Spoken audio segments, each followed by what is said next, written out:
Assalamualaikum warahmatullahi wabarakatuh. Waalaikumsalam warahmatullahi wabarakatuh.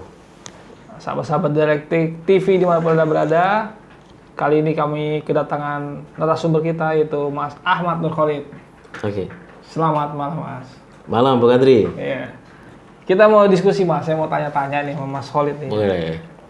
Ini ada Mas Khalid ini, perkenalkan dulu ya. Beliau ini kan adalah alumni UIN Syarif Hidayatullah Jakarta, Fakultas Usuluddin dan Filsafat. Jadi Fakultas Usuluddin lah ya, jadi memahami agama dengan ya orangnya kompeten lah gitu lah. Berbeda dengan saya gitu kan. Kalau saya kan masuk Usuluddin keluar FISIP, jadi lebih cenderung ke sosiologisnya gitu. Walaupun belajar agama kayaknya tapi tidak secara komprehensif seperti Mas Khalid itu. Nah, ini saya mau tanya nih Mas Khalid tentang ada pertanyaan dari salah satu subscriber kita gitu tentang pandangan seorang tokoh gitu. Beliau adalah Dr. Ali Maskur Musa, Ketua Ikatan Sarjana Nahdlatul Ulama. ISNU ya? ISNU. Dan beliau ini juga seorang mursyid thariqah. Nah, ada salah satu pendapat beliau yang menjadi sempat kontroversi juga, tapi saya tidak bisa menjawab. Mungkin Mas Khalid bisa menjawab. Nih saya tayangkan videonya ya.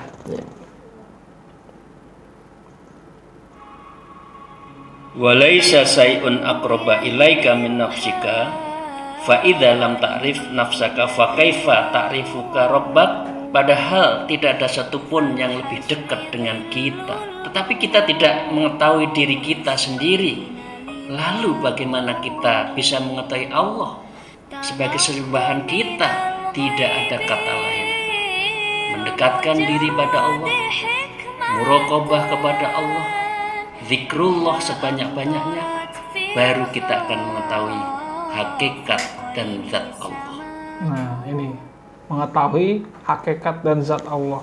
Mengetahui hakikat dan zat Allah melalui muraqabah dan zikrullah sebanyak-banyaknya. Bagaimana pandangan Mas Khalid? Jadi pertanyaan yang memang harus kita ajukan pada basis permasalahan ini adalah, mungkinkah secara ilmu nih ya, mungkinkah mengetahui hakikat dan zat Allah? Jadi harus kita berangkat dari situ dulu. Ini yang menjadi permasalahan dari video atau kalimat ini.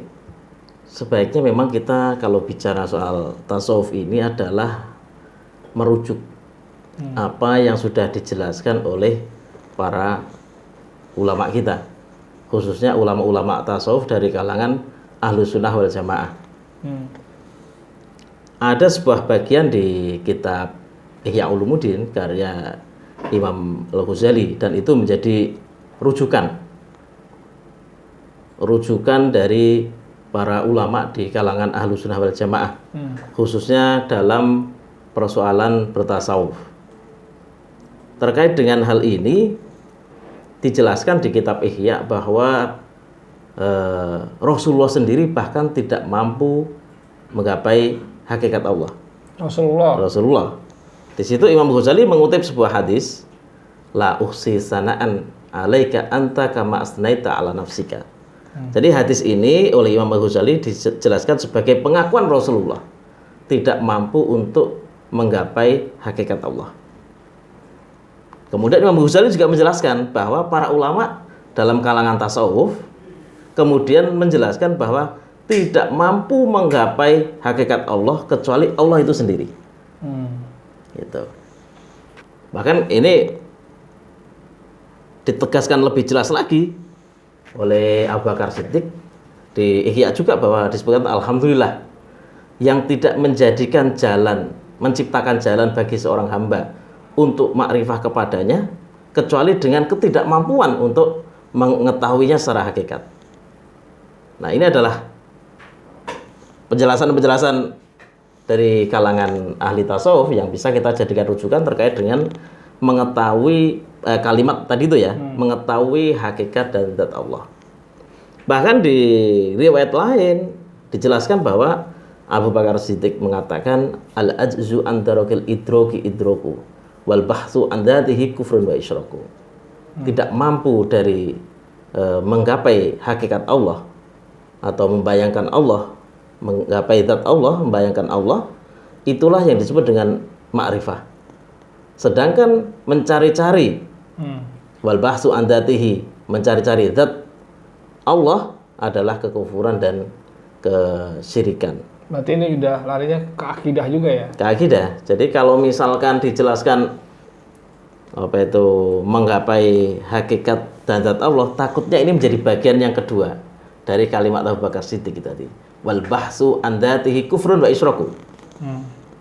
Kenapa sampai ke situ? Gitu aja. Karena apapun yang kita bayangkan, apapun yang bisa dicapai oleh kita, gitu aja. Yang dicapai oleh kita itu adalah pengalaman-pengalaman indrawi kita. Yang itu kalau dalam ilmu logika disebut dengan konsep. Kalau dalam istilah mantik, istilahnya tasawur. Ini mesti akan tersusun dari patahan-patahan memori yang ada di kita, gitu. Sehingga kalau itu kita menganggap itu adalah Allah, maka kita menganggap ada Tuhan lain selain Allah karena itu bukan Allah. Dan kalau kita sudah menganggap itu Allah, maka kita sudah musyrik, gitu. Maka ini adalah pengertian daripada kalimat Abu Bakar yang kedua tadi. Wal bahsu an dzatihi kufrun wa isyraku, gitu. Jadi ma'rifatullah itu ya ketidakmampuan untuk menggapai hakikat dan Allah. Maka ada istilah mukhalafatul lil khawadisi. Tidak menyerupai makhluk. Tidak menyerupai makhluk. Sementara pengetahuan kita ini adalah pengetahuan tentang makhluk. Iya. Jadi kita emang nggak bisa membayangkan Allah menggapai hakikat dan zat Allah itu nggak bisa.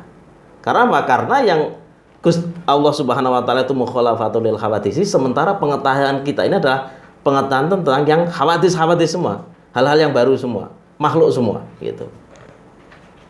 Nah ini yang apa itu perlu untuk menjadi pegangan kita. Dan Sayyidina Abu Bakar itu adalah sanad Naqsabandiyah itu ke Sayyidina Abu Bakar ya. Iya. Berarti beliau sendiri juga menolak pandangan itu ya. Makanya ini kita harus merujuk kepada sambungan pengetahuan yang apa itu yang mutasil gitu ya. Yang tersambung betul-betul supaya apa? Supaya dalam bertarekat ataupun bertasawuf itu tidak keluar dari pakem-pakem yang itu menjadi prinsip gitu kan ya, menjadi prinsip. Menjadi artinya tasawuf ini tidak boleh bertentangan dengan akidah gitu ya. Tidak boleh bertentangan dengan akidah, tidak boleh bertentangan dengan syariah secara umum gitu ya. Karena dampaknya luar biasa. Bertasawuf dengan zikir itu kan menambahkan kesunahan. Iya. Sementara menyalahi akidah itu menyalahi prinsip gitu. Dan kalau sampai jatuh pada kekufuran kan berbahaya sekali. Karena kekufuran itu dampaknya membatalkan seluruh iman. Kalau istilah Jawanya itu buru uceng kelangan delek gitu ya. Memburu barang kecil kemudian kita kehilangan yang prinsip yang besar gitu. Itu nggak boleh. Jadi bertasawuf harus benar. Bertasawuf harus pada prinsip-prinsip yang ditetapkan oleh garis para ulama. Begitu Bung Andri. Oke. Ya. Terima kasih Mas Khalid atas jawabannya. Nanti kita jumpa lagi Mas di diskusi-diskusi kita berikutnya ya. Oke. Kalau saya banyak pertanyaan gitu ya ke Mas Khalid Siap. tentang seputar masalah agama gitu ya. Iya. Terima kasih Mas. Oke, makasih Bang Andri. Ilmunya. Sahabat-sahabat Dialektik TV. Ya, sekian dari kami. Jumpa lagi dengan diskusi-diskusi kita berikutnya. Semoga bermanfaat. Jangan lupa like, share, comment, and subscribe channel Dialektik TV. Wallahul muwaffiq ila aqwamit thoriq. Wassalamualaikum warahmatullahi wabarakatuh. Waalaikumsalam warahmatullahi wabarakatuh.